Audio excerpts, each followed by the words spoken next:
Amen, amen. Good morning sa ating lahat, especially sa inyo mga bata. Good morning at Happy New Year sa bawat isa sa atin. Ayan. So I hope muli magkita-kita ulit tayo sa ating morning devotion. At lagi nating tatandaan mga bata ay napakahalaga ang salita ng Diyos na marinig natin tuwing umaga. At yan po ang maganda nating baon. No, the best na baon bago tayo patungo sa paaralan, no? Kasi yung iba sa mga kabataan ay ngayon ay naghahanda na sila at yung iba naman ay kagigising lang. Ayan. So good morning sa mga kagigising lang at sa mga nakahanda na ay yan, ihanda natin ang ating mga puso sa ating mapapakinggang napakagang kwento na mula po sa Biblia at yun po ang maganda nating baon pag tayo ay pupunta ng school at maging blessing tayo sa kanila. At bago yan, tayo muna ay magsimula sa panalangin. Okay, kung nandyan man kayo sa mga bahay ninyo, ay tayo ay tumayo at manalangin tayo sa Panginoon. Yuko ang ating mga ulo, pikit ang ating mga mata at manalangin tayo sa panimula. Ama namin Diyos na makapangyarihan sa lahat, maraming salamat po sa araw na ito muli sa panibagong buhay at kalakasan na inyong ipinagkaloob sa amin. At salamat po muli sa panibagong taon ng 2025 ay salamat Panginoon ay nandoon pa rin ang pag-iingat niyo po sa amin at protection at gabay Panginoon sa lahat ng aming ginagawa sa pang-araw-araw. Salamat Panginoon sa kadakilaan niyo po sa aming buhay. At muli po, nilalapit namin sa inyo ang mga matutunan namin sa umagang ito at sa mga magtuturo. Gamitin niyo po sila bigyan ng wisdom, knowledge, or standing Panginoon at maging blessing, pagpapala sa aming buhay. At yan po sa aming awitan, sa memory verse, ay may apply namin ito Panginoon sa aming buhay. At patawarin niyo po kami sa lahat naming nagawang kasalanan, pagkukulang. Ito po aming dalangin sa ngalan po ni Jesus. Amen. Okay mga bata, handa na ba kayo? Amen. Kung handa na kayo, ay tawagin natin yung magpapaawit ngayong umaga. Tawagin natin si Teacher Krisha. Okay. Ayun lang. Pinapaos kaya tayo muna. Action? Okay. Ayan. So, talagang nilalamig lang talaga tayo. Napektuhan ng lamig. Okay, sige. Tayo muna ay mag-awitan. Okay, kung nandyan kayo mga bata, I know yung mga bata dyan sa harapan, nandyan may mga tatay na bata dyan, mga nanay na bata. Yan, yung mga matatanda na, yung mga bata ay yun, gisingin na natin sila. Okay, tayo umawit.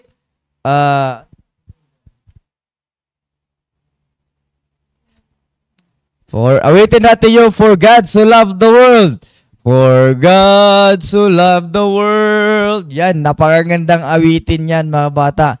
No, at biblical yan, sa Bible yan. For John 3:16. For God So Loved the World. Sige, awitin natin. For God so loved the world, He gave His only Son to die on Calvary's tree. From sin to set me free. Someday is coming back. What glory that will be. Wonderful is love to me. Awitin natin, isang beses pa. For God so loved the world, He gave His only Son to die on Calvary's tree.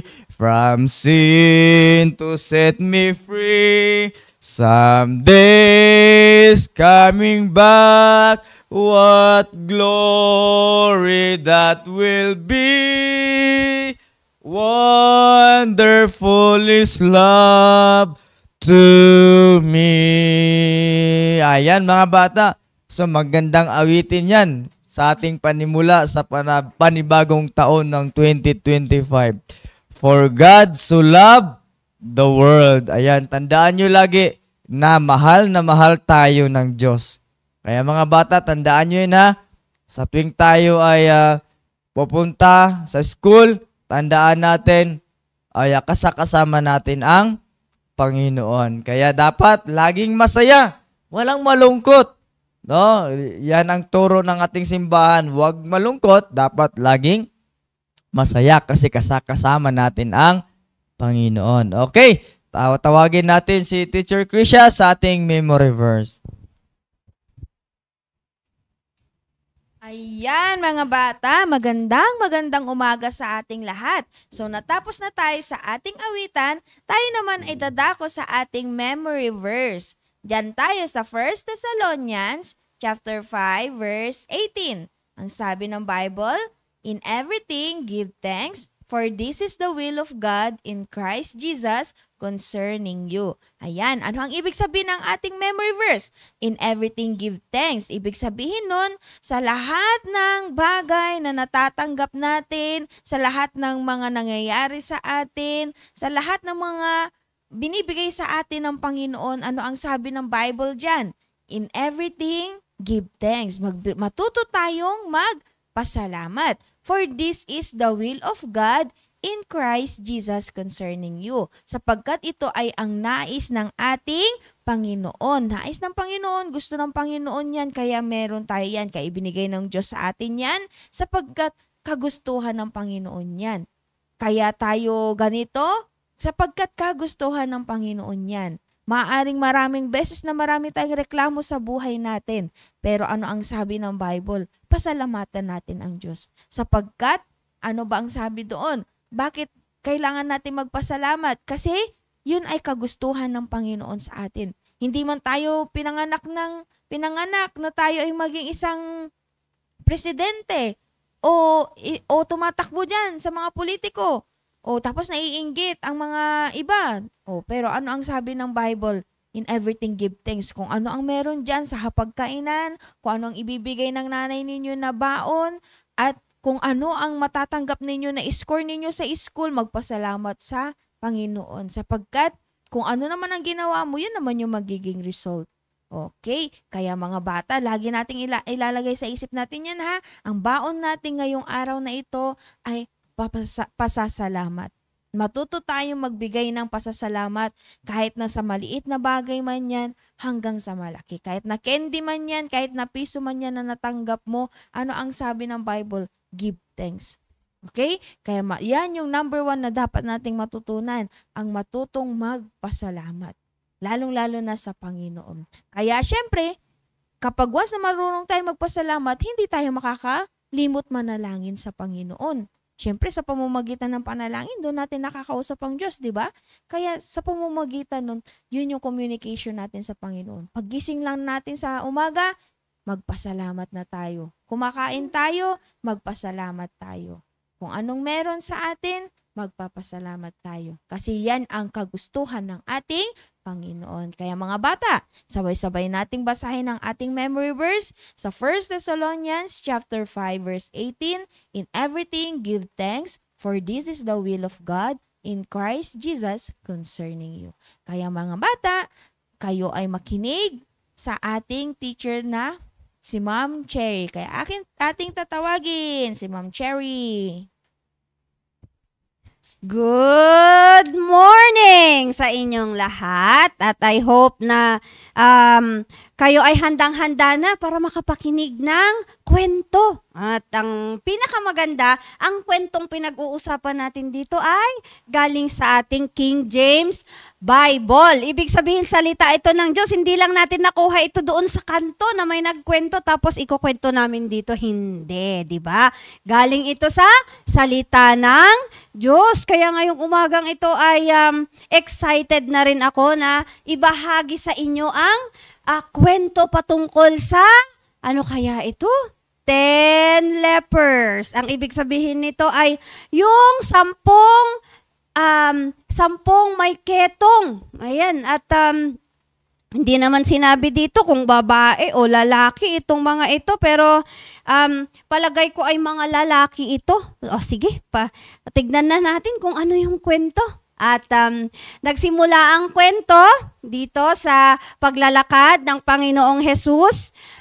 Actually dito, pagkatapos ito na napag-usapan yung patungkol sa pananampalataya, no? Kasi ang ating kwento ay matatagpuan sa Luke chapter 17 verses 11 to 19. Ayan. So, kung nandyan na kayo ay babasahin natin yan at yan ang panggagalingan ng ating pag-uusap. Pero bago yun, ay nag-usap-usap muna ang mga disipulo kasi dito sa Luke chapter 17 ay dito ibinigay ng Panginoong Hesus yung kahalagahan ng pananampalataya. Kaya nga sabi ng mga disciples sa kanya, Lord, increase our faith. Talagang sabi nila, ganun pala yun, Panginoon. Kaya sige nga po, Panginoon, damihan niyo pa po yung pananampalataya namin, sabi ng mga disciples. At dito nga, pagkatapos nilang mag-usap-usap, ay naglakad sila patungo ng Galilee. Ayan, sabi ng Biblia, that he passed through the midst of Samaria and Galilee. Ayan, so ayan na, naglalakad sila. At sa kanilang paglalakad, ay ayun na, Sir Mark, meron silang nakita sa paglalakad nila na may mga nakaupong mama o may mga sakit. Doon sa malayo, approaching pa lang, ibig sabihin, parating pa lang sila. Ayan, so nandito ang Panginoong Hesus, maaring doon sa medyo banda doon, yung mga may mga ketong. At alam nyo ba na sa kanilang pagkatingin sa Panginoong Hesus, ay bigla silang sumigaw. Ang sabi nila, Master, have mercy on us. Maawa ka po sa amin. Mahabag ka po sa amin. And nung nakita nga nila na ganon, alam nyo ba, hindi naman sinabi ng Panginoong Hesus dito na, o sige, gagamutin ko na kayo. Alam nyo ang sinabi ng Panginoong Hesus sa kanila, sige, pumunta na kayo doon sa mga priest, at ipakita nyo ang inyong mga sarili. Hindi niya naman sinabi na magaling na kayo o gagamutin ko kayo, hindi. Pero ang ginawa nila ay tumayo sila at naglakad papunta doon sa mga priest. Pero mayroong isa sa kanila, napansin niya, wow, magaling na ako, nawala na yung kintong ko. Tapos, alam nyo ba ang pinakamagandang ginawa niya? Bumalik siya. Tandaan nyo, hindi sila nagkaharap mismo ng Panginoong Hesus, di ba? Nagkatinginan lang sa malayo. Sabi niya, sige, ipakita nyo yung, magpakita kayo sa mga priest. Pero siya, nung nakita niya na malinis na siya, ay lumapit siya sa Panginoon. At alam nyo, sabi ng Biblia, siya ay lumuhod at nagpasalamat sa Panginoon. Alam niyo ba kung sino ito? Siya ay Samaritan. Kaya nga ang sabi ng Panginoong Hesus, hindi ba 10 yung nalinisan? Hindi ba 10 yung nagamot sa ketong? Siguro ganun-ganun ang Panginoong Hesus. Pero syempre alam niya yun. Nasaan yung 9? O parang biglang na nag-isip. Sabi niya, nasaan yung 9? Bakit itong Samaritano? Di ba ang Samaritan ay sila yung lahi na ang tingin ng mga Hudyo ay marurumi? Di ba?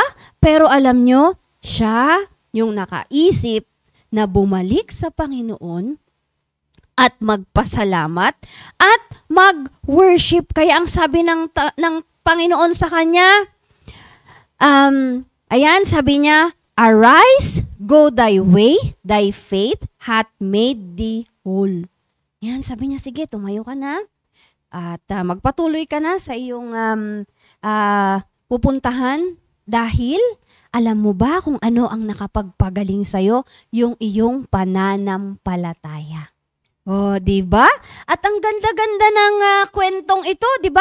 Ano ang makikita natin? Makikita natin na anuman ang kalagayan natin, tandaan nyo, ito ay isang Samaritano, madumi siya sa paningin ng mga tao sa kanyang paligid, Pero, sabi ng Biblia, siya yung marunong magpasalamat, siya yung marunong bumalik sa Panginoon at mag-worship.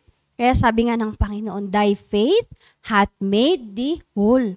Kaya tayo din, maaring sinasabi natin, hindi naman ako matalino, hindi naman ako kasing galing nila na magpiano, hindi naman ako magaling sa memory verse.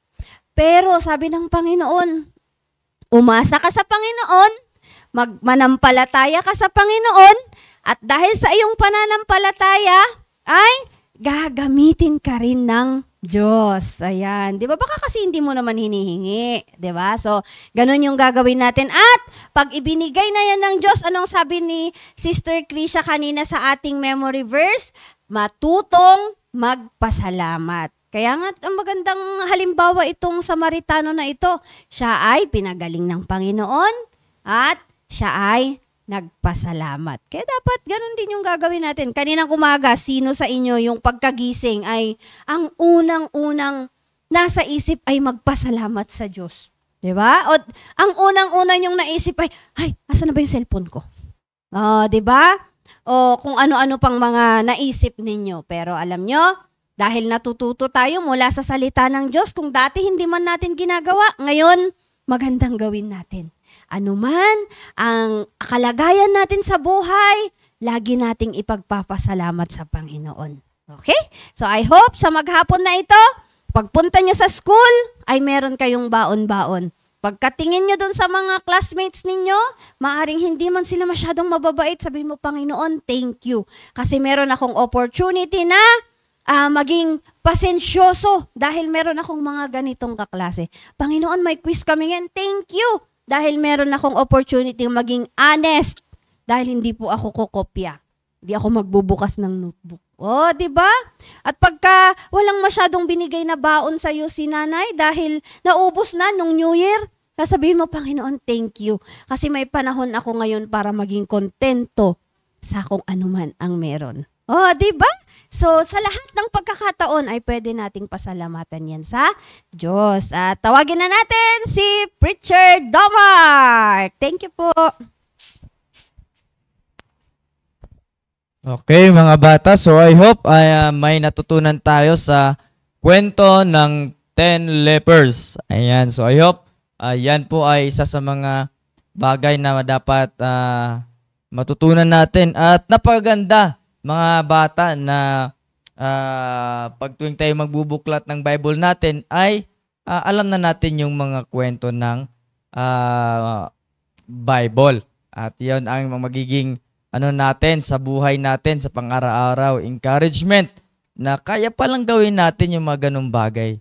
No? Yung hindi natin inaakala na hindi natin kayang gawin, pero kaya pala natin gawin kung tayo ay lalapit sa Panginoon. Kaya tandaan nyo yan, mga bata. Kaya anumang ginagawa natin sa ating buhay, ngayon nag-aaral kayo o nagtatrabaho man, yung mga tatay natin, mga magulang natin, ay pasasayahin natin sila mula sa narinig natin na mga salita ng Diyos. So I hope may natutunan po tayo at I hope masaya ang bawat isa at mag-ingat kayo sa mga pupuntahan ninyo sa school. At siguraduhin na maraming matutunan, no, doon sa pag-aaral ninyo. At yan po ay blessing na pinag-aaral tayo ng ating mga magulang upang tayo ay marating natin yung gusto nating maabot sa buhay kasama ang Panginoon. Okay, tayo tumayo at manalangin tayo. Okay, let's pray.